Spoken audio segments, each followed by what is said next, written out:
You're tuning into Black and White Sports on YouTube.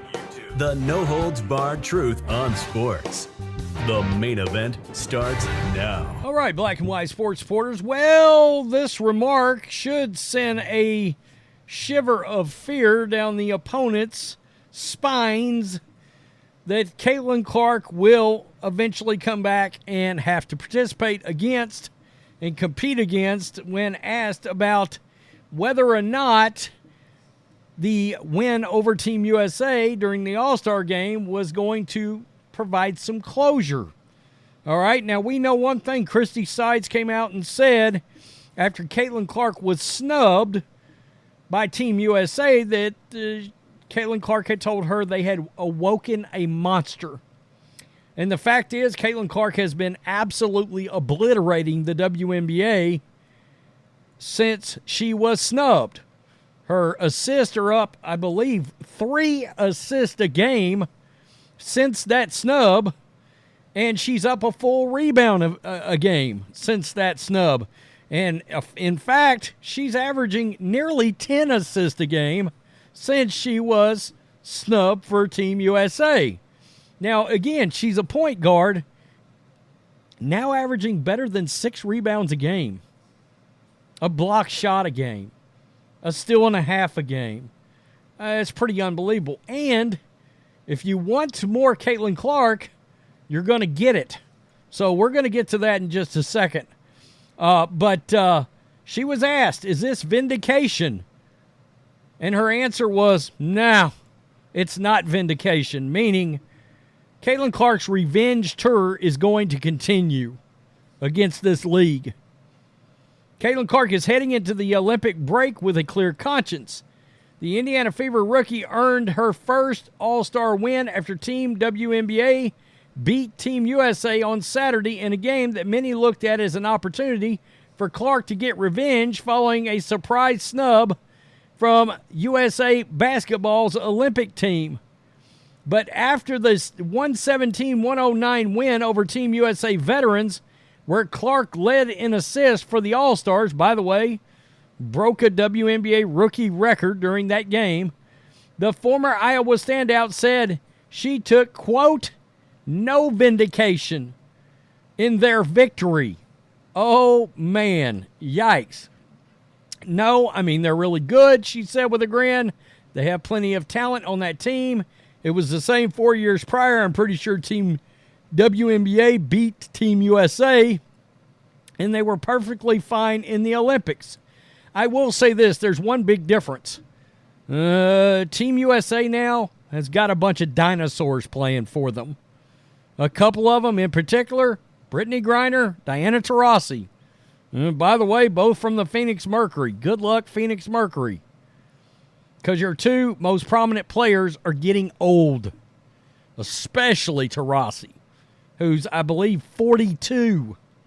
Team USA did suffer a loss ahead of their gold medal run at the 2021 Summer Olympics in Tokyo.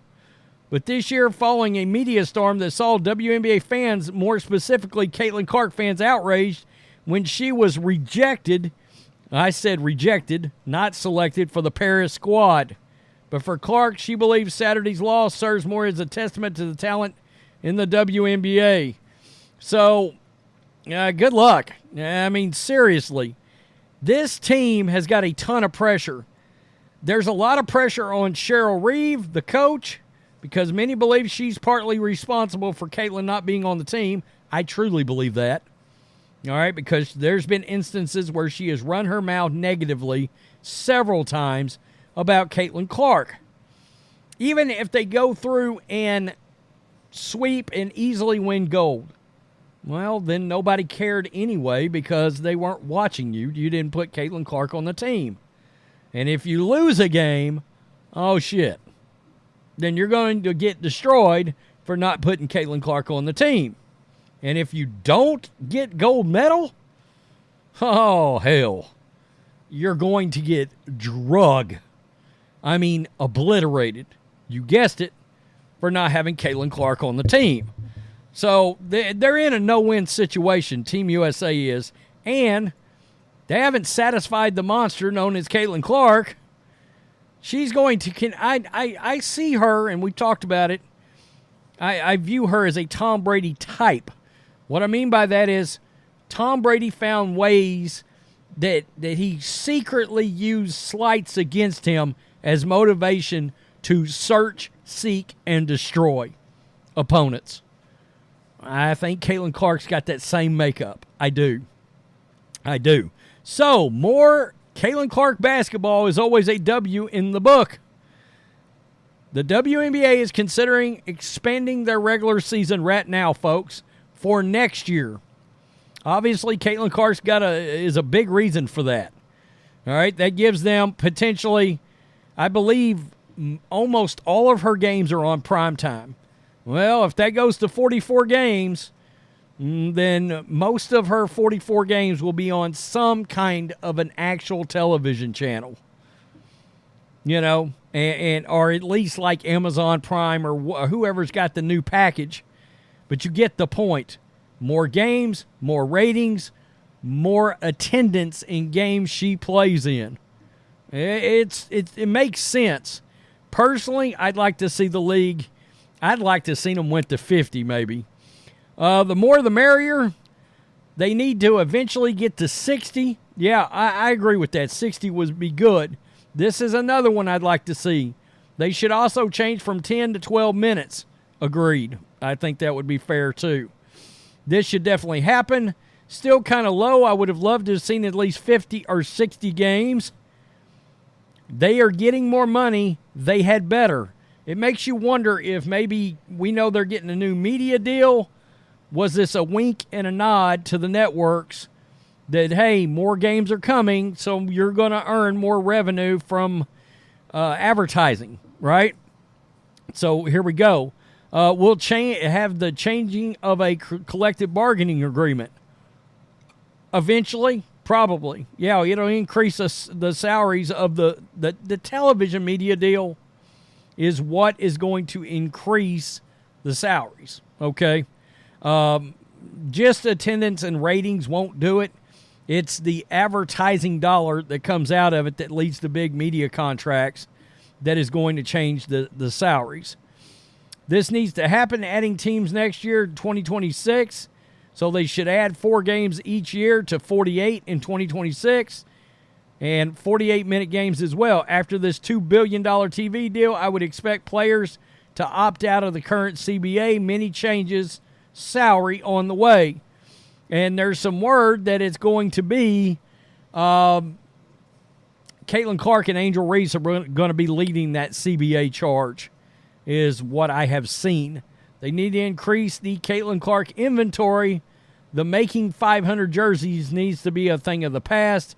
I guess they're still having problems, with getting actual merch out there. Seriously. So it's going to be interesting. And my God, they need a new. It wouldn't hurt them to get somebody's calling down here for them to get a new commissioner. I don't know. For the most part, I've liked most of the stuff the commissioner has said, but there's times that she has still been sort of, she was very, very supportive of Caitlin Clark, and it's oddly enough, lately she's been like, oh no, she hasn't been targeted, all this kind of stuff of jealous players in the league. So the commissioner started out real strong, and then much like the media and everybody else, they seem to be backing away from Caitlin Clark. It's like, why are you doing that? She's continuing to kill it on attendance and ratings, but the media over the weekend, as I was watching that All-Star game, I'm thinking, you guys are still playing up Angel Reese for the Rookie of the Year? Are you mentally ill? I mean, I can't think of the coach's name, the woman coach that's on ESPN. She doesn't even hide her hatred of Caitlin Clark. It's obvious because it's Angel Reese, Angel Reese, Angel Reese, Angel Reese. And I'm like, it's like, are you guys not watching these games and actually looking at the statistics? Because it's Caitlin Clark, and that's it. I don't know. So Peace. I'm out. Till next time. Thanks for watching the show. Be sure to like, comment, and subscribe. Be sure to tune in next time on Black and White Sports.